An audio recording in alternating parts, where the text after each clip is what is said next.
and let's get started. The first one is personal development. Now, in illustrating personal development, Mr. Schoaf, my teacher, started with money. You know, money's not the only place to start in talking personal development, but it's where he started, so let me share the thoughts he shared with me back then. Let me share them with you. Here's the best lesson I can give you on economics. It's very simple. We get paid for bringing value to the marketplace. That's about as simple as I can put economics. We get paid for bringing value to the marketplace. Now, it takes time to bring value to the marketplace.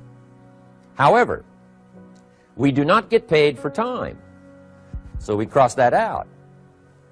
Mistakenly, the man says, I'm making about $20 for an hour. Not true. If that was true, you could just stay home, right, and have them send your money. So that's not true. We don't get paid for time. We get paid for value brought to the marketplace.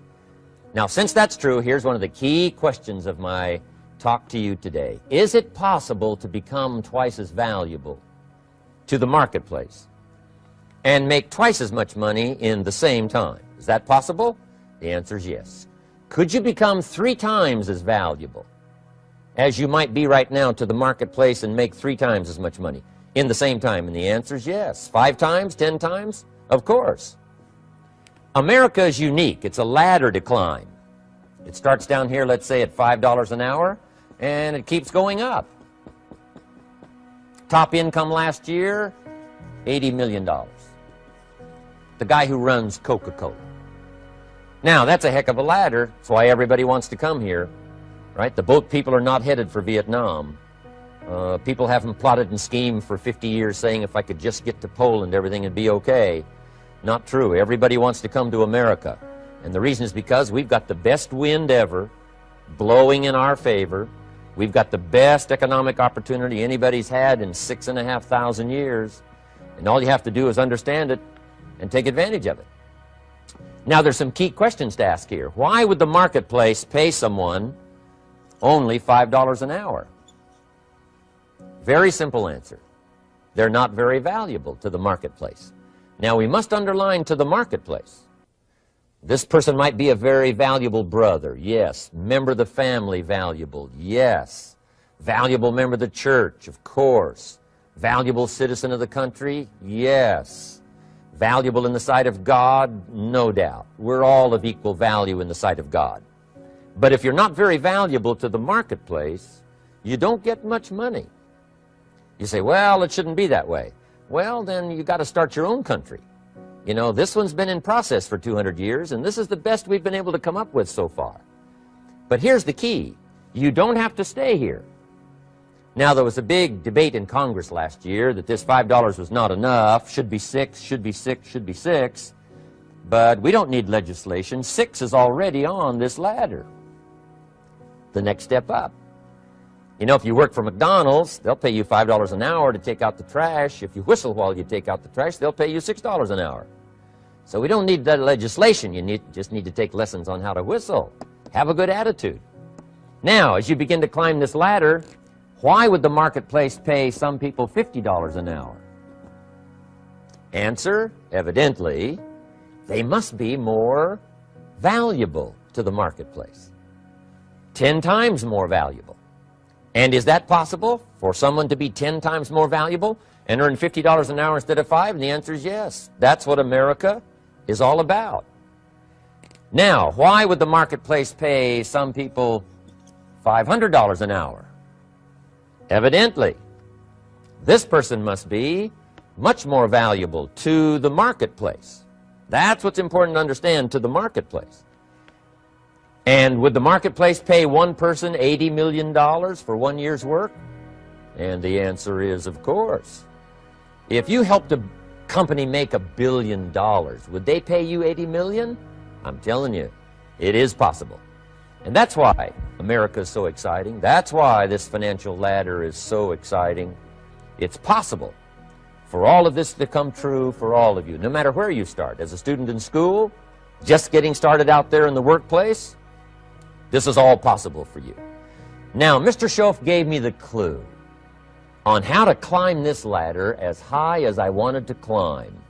Now, we're talking primarily economics here. There's a lot of other ways to become valuable to your family, valuable to your friends, valuable to the community, valuable to the team, right? Valuable to the team effort, valuable to the concert. But here's what he said to me.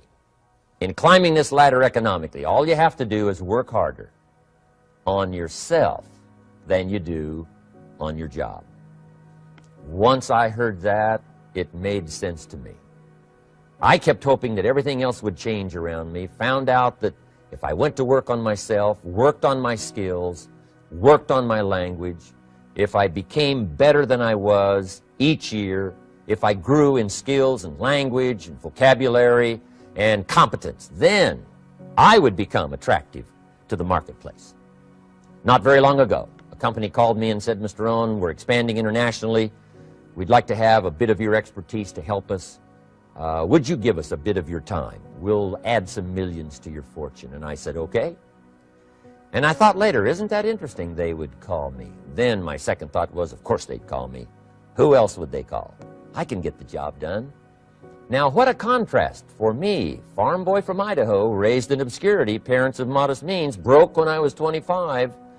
How come I would get a telephone call and someone offer me a lot of money to help them in expanding around the world? Simple answer, evidently. Something happened to me between age 25 and where I am today. And I can tell you where it all started. From my teacher, Mr. Schoaf, who said to me, we don't have to change what's going on out there. That's the wind that's blowing. All we have to do is change what's going on in here.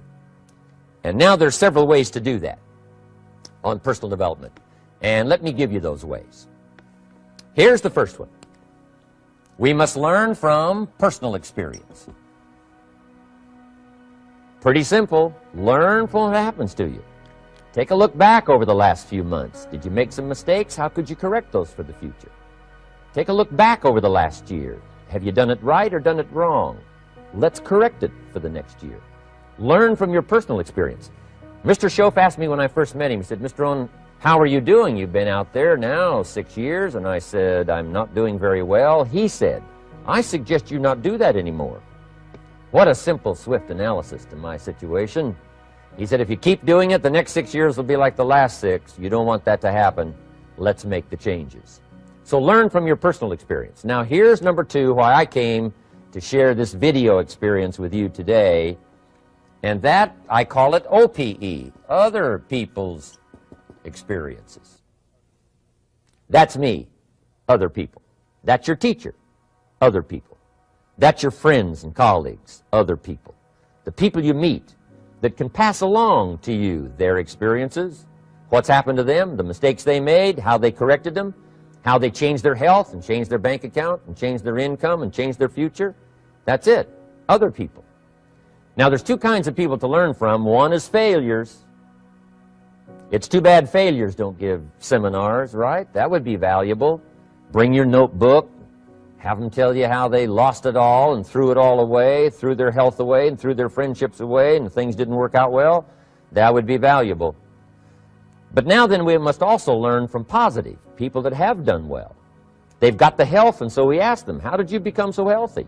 They've got the skills, so we ask them, how did you become this skillful? They've got the income, so we ask them, how did you get here in such a short period of time? So now here's what's important in personal development. In learning from other people, we learn, number 1, by observation. We learn what we see. We watch people that are successful in what they do. In sports, we watch their disciplines. In business, we watch their disciplines. By observation, what we can see. The reason I created this video was something that you could see someone's experiences translated for you. Second, we learn by what we hear. I've got some of my lectures on cassette tapes, so you can take them with you wherever you go and learn by listening. Turn your car into a mobile classroom and listen. And then listen to the sermon on Sunday morning. Listen to the lectures. Listen to the teacher. Listen to someone who's got something good to say. And then number 3 is vitally important on personal development, and that is read all the books you can possibly read in your lifetime. Mr. Schoaf got me started on my library. I've got one of the better libraries. Haven't read everything in it, but I feel smarter just walking in it, my library. At least I was smart enough to buy it. Now I got to be smart enough to read it. And then, of course, I got to be smart enough to decide what's valuable and then do it. But this one is very important. Become a good reader. Some books that helped change my life. Mr. Schoaf recommended, of course, the Bible. And my parents made sure I was a pretty good scholar by the time I was 18. That's been so beneficial for me, drawing from those illustrations, reading about those stories, people who made it and people who didn't make it, and what the difference was. And then other books that helped to really change my life. One called Think and Grow Rich by Napoleon Hill. And then a book that helped me become financially independent by the time I was 31. And that book is called The Richest Man in Babylon by George Clason. And I'm going to share a little bit of that book with you when I get to financial independence today, our 3rd subject. But I started reading the books, attending the classes, making sure that I got in front of people that had something good to say. And then I started keeping a journal. One of the major things my teacher taught me was to keep a journal. He said, don't trust your memory. If you hear something good, just make a little note and write it down. Now, at first I took, notes on pieces of paper and torn off corners and backs of old envelopes. And it didn't serve me well, thrown in a drawer. Then I learned to keep a journal, a bound copy of all my notes. So I would suggest you do the same. Things that impress you, a poem that impresses you. When you attend a class, some of the ideas that impressed you, jot them down. You read something in a magazine, right? Some ideas. Take those out, put them in your journal. Keep a good journal the rest of your life. This will serve you well. My journals make up a significant portion of my own library. And if you saw my library and saw my journals, I tell you what you'd have to say. This is the library, and these are the journals of a very serious student. No wonder Mr. Rohn is invited to lecture and speak on his experiences around the world. So I want the same thing to happen to you. Value captured that you can resort to later, go back over it and review it, and let it become valuable to you. So that's my first subject, personal development. Work harder on yourself than you do on your job. Develop the skills, learn the lessons, take the classes, absorb all that is being taught to you these days. And then later on, of course, you can sort it out, what's valuable to you and how to refine it for your business and for your life and for your future. But the main thing is to get it and start this process of personal change, personal development. And let me say it one more time. If you will change, everything will change for you. You'll never be the same. You'll keep growing. As you look back on a few months, look back on a few years, you won't believe the progress you can make. Economically, your relationship with your family, your friends, and whether you're in sports or economics or whatever, I'm telling you, that whole process of committing yourself for personal change, personal value, can really make your life unique and worthwhile. Now let's cover the 2nd subject, on setting goals. Mr. Schoaf gave me some tips on setting goals that changed my life forever. And I want to share those with you.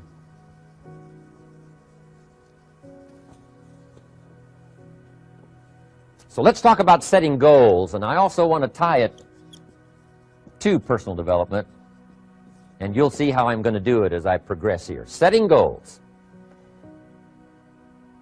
We need to take a look into the future. There are 4 things to consider in terms of attitude. One is how you feel about the past. Best advice I can give you on that is treat the past as a school. Let it teach you the mistakes you've made, the things that went wrong, the things that didn't work. Don't use the past as a burden to carry, and don't use the past as a club to beat yourself to death. Past losses, past failures, past mistakes. But let the past be a school. Tough school maybe. We've all been through some tough stuff. So if you feel good about the past, draw from it for experience and let it teach you. Then next is how you feel about the future. We've got to have the future well designed. The future is called the promise. And here's what we teach in our leadership series. The promise of the future can be an awesome force for your own future. The promise of the future, designing the future. There's two ways to face the future. One is with apprehension, and the other is with anticipation. I promise you, in my travels around the world, most people face the future with apprehension. And here's why. They don't have it well designed. They've sort of left that up to someone else to fix. But here's the best way to face the future, with anticipation. And you can face the future with anticipation if the future is clear, if the future is well designed. And I would like to have you consider some thoughts with me that help me to really change my future by giving it some thought and some consideration. And here it is. In setting goals, it's very simple. Number one, decide what you want. You just take a little time. You sit down and say, what do I want? What kind of skills do I want? What kind of income do I want for the future? What would I like? Where would I like to go? Places I'd like to visit. Habits I'd like to acquire. Skills I'd like to have. You just take a little time to think about what you want. Economics, friendships, people you'd like to meet, places you'd like to go. You just take some time. And then I suggest, when you've thought about what you want for the future, make a list. Just jot it all down. It's really a very simple process. And then here's number three. Keep all the old lists. I'm telling you, this served me so well, keeping my old list of goals. I look back now 10, 20 years ago at goals I set, lists I made, and I smile now because here's what I thought was so important, 20 years ago. Now some of those things aren't even on my list. I've got a new list. I've grown. I've changed. I've matured. But I give you that advice. Decide what you want. Number two, write it down. Number three, keep the old lists. And then here's number four. When you get something that's on one of these lists, check it off. Part of the fun of having a list is checking it off. And then if you can add some drama to checking it off, see, that's what really helps. I set a goal to go to Spain many, many years ago. And when I finally made my first trip to Spain, I had that journal with me that had that list in it. And while I had my journal on my lap, waiting for the wheels to touch down in Madrid, I waited until the wheels touched the runway, and I checked it off. Just adding a little drama. So, part of the fun of having a list is checking it off. Now, here's what's important about the lists and designing your future. If the future gets clear, the price gets easier. Because you got to remember, for every promise, there's a price to pay. Everybody's got to pay the price. Everybody's got to do the deal. Everybody's got to do the disciplines. Everybody has to pay. But here's what I've discovered. If the promise is clear and powerful, the price is easy to pay. The price is some classes. The price is a few books. The price is a few disciplines. The price is finding something that'll make your life better, make you grow, make you change, make you develop. So the first part of the key is to design the promise. Then, what is the price to pay? I'm telling you, the price will be easy. Anybody in my audience can pay it, no matter where you are, where you come from. Color doesn't matter, religion doesn't matter, where you grew up doesn't matter, circumstances don't matter. I'm telling you, if you'll make the promise of the future clear for yourself, the things you want, the places you want to go, the things you want to have, the person you want to become, the skills you want, the homes you want, the future you want, the friends you want, all of the values of life that you could possibly want. If you'll make that clear, make those lists, and be serious about it, I promise you it's an easy price to pay. Anybody can pay it. And the best advice I can give you is, if I can do it, you can do it. Farm boy from Idaho, raised in obscurity, I changed my life, turned it upside down, turned it all around, found economics, found future, found promise, and if I can do it, you can do it. So, start setting your goals and see if you can't get a better excitement going for the things you want to accomplish for the future. Now here's my third subject, and that's called financial independence. Oh, by the way, before I get to financial independence, let me cover one more point. One of the major reasons for setting goals is for what they make of you in achieving them. My teacher advised me when I first got started at age 25, he said, "Jim, why don't you set a goal to become a millionaire?" He said, "It's got a nice ring to it. you know, enough zeros to impress your accountant. And he said, I'm here to help you. You're only 25 years old. You've been to 1 year of college. You've got a beautiful family, every reason to do it. Why don't you set a goal to become a millionaire? And he said, here's why. And I thought, he doesn't need to teach me why. Wouldn't it be nice to have $1 million? He said, no, then you'll miss it. He said, here's why. For what it will make of you to achieve it. I'm telling you, that statement changed my life. Set the kind of goals that will make something of you to achieve them. He said, now, once you become a millionaire, what's important is not the money. I thought, that's kind of strange teaching. He said, honest, it isn't important. He said, you could just give the money away. Now, I did better than that. I lost it all. By the time I was 31, I was a millionaire. By the time I was 33, I was broke. And I'll tell you a little bit about that story later. But when I lost all my money, guess what? I found out Mr. Schoaf was right. What was valuable was not the money. What was valuable was what I became to earn the money. The skills I had, the knowledge I had about the marketplace, the values that I had going for me. They were more valuable than the money. And here's an important statement to remember. It's not what you get that makes you valuable. It's what you become. So part of the key here is to set the kind of goals that will make something of you. Don't set them too low so that you don't have to grow and you don't have to read and you don't have to try and you don't have to stretch. Don't set them too low. And then don't sell out. Don't go for something that's going to cost you your virtue or cost you your values or sell out your principles. There's a good middle road here to follow. Goals that will inspire, goals that will help you grow, change, develop, and become better than you are. Okay, now let's talk about financial independence. How to become rich by 40, 35 if you're extra bright, much sooner if you find an opportunity like I did. Let me show you how I did it. Financial independence. First of all, I like the phrase financial independence. Some people are a little bit concerned about using the word becoming rich or becoming wealthy, and I can understand that. I struggled a little bit with this. Is it okay to go for becoming rich, go for becoming wealthy? And maybe that's a bit too strong a word or strong a term, so here's what I've come up with that I think is comfortable for me, and that is how to become financially independent. I think it's every person's heritage here, especially in America, to become financially independent. Now, let me give you my definition of financial independence. Financial independence is the ability to live from the income of your own personal resources. Financial independence. Now, it depends on how you want to live. If you need $2,000, $3,000 a month, if you need $4,000 or $5,000 a month, if you need $10,000 a month, some people may need, you know, $100,000 a month. But whatever you would need to live, and you could earn that living from the income of your own personal resources, that's what I call financial freedom, financial independence. And let me show you how to acquire it.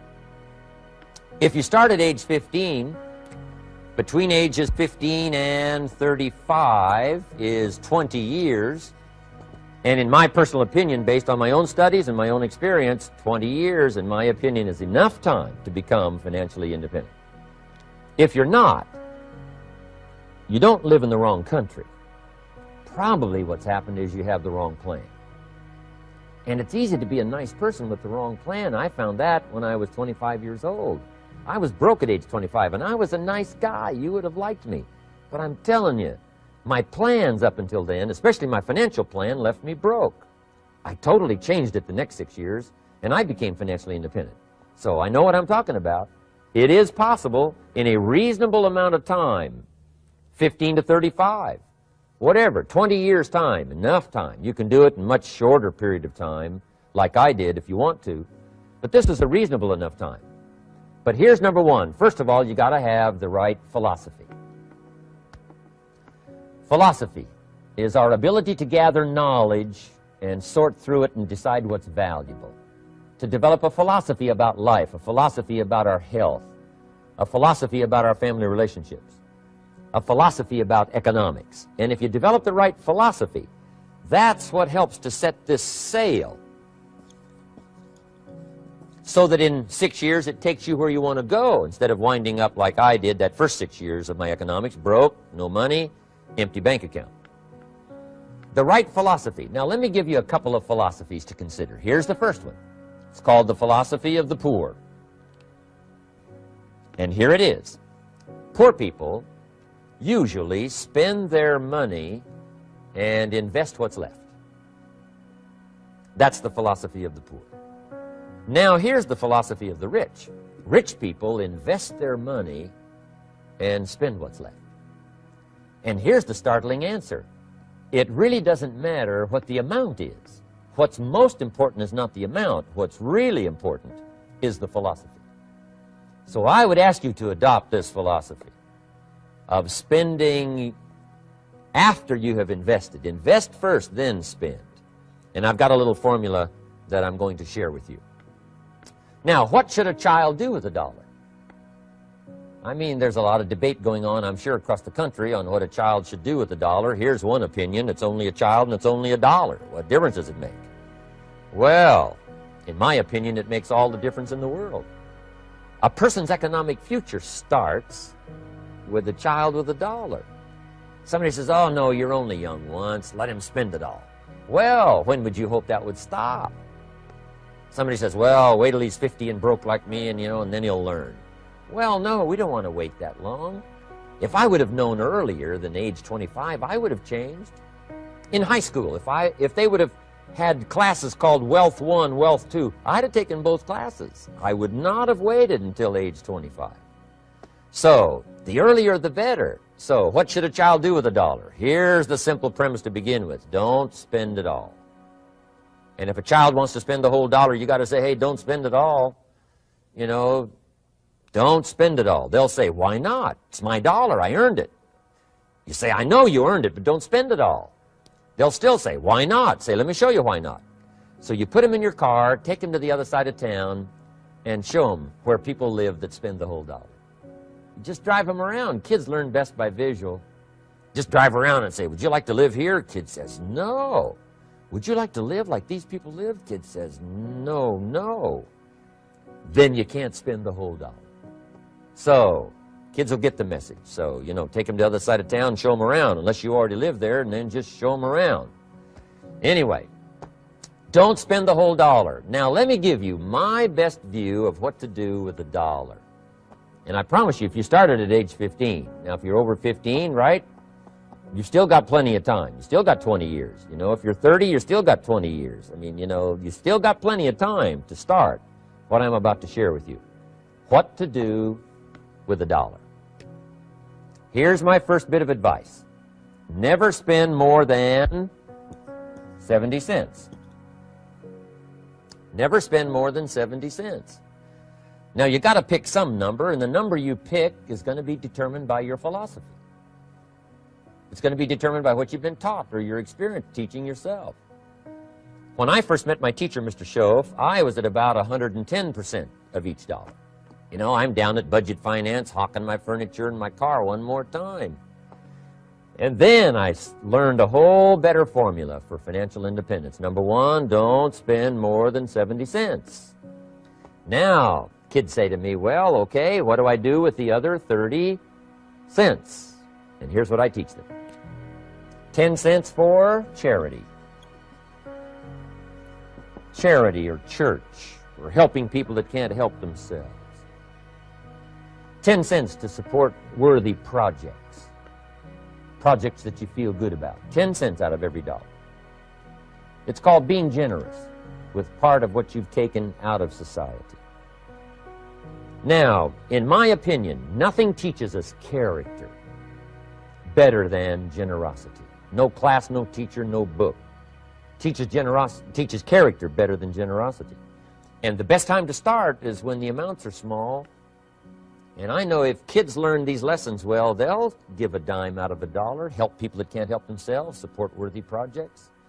Or if you belong to a church, they teach tithe, piece of. That's very important. Now, because when the amounts get larger, sometimes it's a little more difficult. Giving 100,000 out of $1 million, someone says, oh, if I had $1 million, I'd give 100,000. I'm not sure. That's a lot of money. So the time to start is when the amounts are small. 10 cents out of the dollar. Okay, next 10 cents I call active capital. Active capital means do something to make a profit. Active capital. Set aside a portion of your income. Wages are okay, but I'm telling you, wages will make you a living. Profits will make you a fortune. So set aside part of your income as capital, called active capital. Any kind of project you can possibly think of, you can possibly come up with. I'm going to write a new book, I think, for kids. I think the title is going to be, Of Course Kids Should Pay Taxes. It's kind of an interesting title. In California, kids do pay taxes. When a child walks into 7-Eleven, buys something that costs $1, the proprietor says, give me 7 more pennies. And the child says, hey, what's these 7 pennies for? And the proprietor says, that's the taxes. Kid says, well, hey, I'm only 8 years old. Proprietor says, congratulations, you're my youngest taxpayer. Give me the money. So in California, where I live, kids do pay taxes. Big question is, should they? And my book will answer that question. Of course, kids should pay taxes. Nothing is for free. If you want to ride your bicycle on the sidewalk instead of in the mud, you got to pay the 7 pennies. Nothing is free, so we all have to pay. So, 10 cents out of your living, out of the money you earn, set aside for capital. Capital to try your best to show a profit. And in my book, it's going to be all kinds of ways kids can make money, right? 2 bicycles, one to ride and one to rent. I mean, you know, it doesn't take long to figure out some enterprise that'll start making a profit. Then you must jot this down if you're taking notes. Profits are better than wages. 1, you can't usually start wages until you're about 16, 15, 16, but you can make a profit long before you're eligible to start earning wages. And then there's no limit to profits, and they can double and triple and quadruple. You know, there's no limit. It's incredible how fast profits can grow. So profits are better than wages. Wages make you a living, profits make you a fortune. Now, the third 10 cents is vitally important. I call it passive capital. Capital you let somebody else use. A financial institution, stocks and bonds, mutual funds, whatever. Let someone else use it, you furnish the money, they use it to make a profit, but they pay you for the use of it, called interest. And here's one of the things that'll make you financially independent fairly quickly, and that's called compound interest. And this is how you get it. Letting someone else use a portion of your money, your substance. They show the profit, they pay you interest. And this passive capital, I'm telling you, over a sustained period of time, if you'll develop this little 10, 10, 10, and 70, especially starting at age 15, I'm telling you, by the time you're 35, you will be financially independent. You'll have the ability to live from the income of your own resources. And then one more point on passive capital. There's a Bible philosophy. I'm an amateur on the Bible. But there's a Bible philosophy that teaches the borrower is servant to the lender. And if you want to be in a powerful position as you grow older, finally when you become mature, maybe have your own business, things have worked out for you for the future, the position you always want to be in is the power position, and that's called the lender. The lender is the power position. So if kids learn early enough, and then you ask them what they'd like to be when they grow up, I'm telling you, once they understand, they'll say, well, one of the things I want to be is one of those lenders. That's the power position, not the spender. No, you'll be pitied the rest of your life if you just become a spender. You got to become a lender. And I think this is the one formulas to follow. 10 cents out of every dollar. Let someone else use it. Be the lender, power position. Then try to show a profit. Can't we teach our children how to take $1, search the neighborhood, find a broken wagon, pay $1 for it, bring it home, you know, clean it up, sand it until it's clean, paint it red till it shines, straighten out the wheels till they're true, take it back to the neighborhood, sell it for $5? Anybody can do that. Now, does the child deserve $4 profit? And the answer is yes. Society now has a mended wagon. And that's what America's all about. Finding something, touching it, making it better, making a profit, taking part of your resources, helping people who can't help themselves. Let someone else use it to make a profit. Some projects require more capital than one person has. Exciting. and then let them pay you for the use of it? America's had this philosophy now all these years. Communism has taught all these years capital belongs in the hands of the state, not in the hands of the people. We've been teaching all these years capital belongs in the hands of the people, not in the hands of the state. And we turned out to be right. Capital in the hands of the kids, capital in the hands of the people. Enterprises that make a profit, enterprises that grow. It's the hope of our future. So that little simple formula, I hope, will help you. Now, one more key on financial independence, and that is attitude. Attitude. Here's number one. I used to say, I hate to pay my bills. My teacher straightened me out on that. He said, let's see, Mr. Rohn, what you hate to do is pay $100 on an account and reduce your liabilities and increase your assets. I said, well, no, not if you look at it that way. He said, well, it all depends on how you look at it. So wouldn't you love to pay your bills, reduce your liabilities, increase your assets? You got to have that kind of attitude. I found out the same attitude about taxes. I used to say, I hate to pay my taxes. And Mr. Shove said, well, that's one way to live. But don't you understand? Taxes is how we care and feed the goose that lays the golden eggs. Wouldn't you want to do your share? Someone says, yes, but the goose eats too much. Probably true. But hey, we all eat too much. We all need to go on a diet. Better a fat goose than no goose. So I finally became a happy taxpayer. Now, I think taxes are too high, so I'm working to get taxes lowered for our economic future. But then whatever they turn out to be, I gladly pay and do my part, because that's what makes the whole system run, each of us doing our part. Now, I want these three subjects to be valuable for you. I want them to have meaning for you. I want you someday to be financially independent. I want you to have the personal development so that you feel good about yourself. If I had a chance to meet you someday, I'd like to have you show me the list of goals that you got started and say, Mr. Rohn, here's some I've already checked off. Here's the books I'm reading. Here's what's happened. I'm developing the skills. I'm better this year than I was last year. I've got more self-confidence. My skills are developing. That's what I want for you, and that's why I took the time to come and share in this video message with you. I do seminars all around the world, but this is one way that I can reach out and touch you in case you can't come to my seminars, wherever I am. Maybe this video will reach you somewhere, and it'll have an impact on your life. And what I'd like to do is later hear about it, a letter, phone call, or to have a chance to meet you in person. And now I'd like to leave you with these 4 questions called questions to ponder. These questions were valuable for me, and I want to make them valuable for you. Here's the first one, why? We all ask why we should work this hard, why take that many classes, why go to school that many years, you know, why take the notes, why read the books, why work that hard, why put yourself through the push-ups and the disciplines, why? Good question, why? Best answer to why, I think, is the second question. Why not? Why not see how many books you can read, how many classes you can take, how many skills you can develop?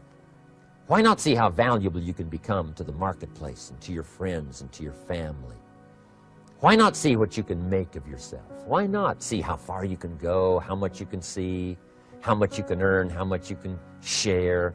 Why not? That's the heritage all of us have, in America especially, is to see what we can make out of our lives now that we've been given this extraordinary opportunity. Now, my third question I'd love to ask you in person. But since I can't do it in person, I want to ask it of all of you. But I want you to take it personally. And my third question is, why not you? Why not you with good self-esteem? Why not you starting to change and setting goals? Why not you starting to make progress toward financial independence? If I can do it, you can do it. I wished I had a lot more testimonials here today besides mine.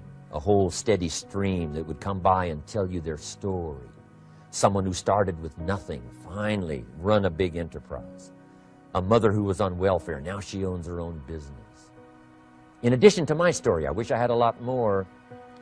And if all of them told their story, guess how they would probably wind up their story? They'd probably say, just like me, why not you? If we can read, you can read. If we can change, you can change. If we can figure it out, you can figure it out. If we can turn it around, you can turn it around. There isn't anything you can't accomplish. That's what those testimonials would say. And so I want to say it to you personally. Why not you? You've got the brains, you've got the stamina, you've got the vitality, you've got the interest, you've got your life ahead of you, you've got the future. You can do it. If anybody can do it, you can do it. If one of us can do it, hey, we all can do it. And now here's my last question. Why not now? This is a good time as the 20th century starts to wind down, a few more years as we get ready for century 21. What a good time to set your goals, work on yourself, work on your skills. What a good time to get it together. What a good time to start this process. Personal development, growing, changing, developing, having a good plan for your money and for your life and for your future. Why not now? And I hope I have a chance to see you one of these days and share with you the experience, the reaction, the response you might have had from my message today. And until I get a chance to see you on this side of the world or the other side of the world, in some school or some seminar, or maybe I'll come and speak for a company that you work for someday, I hope I get a chance to meet you. Until then, I wish you the best. I want all that I've gotten to be yours and much, much more. God bless. Goodbye.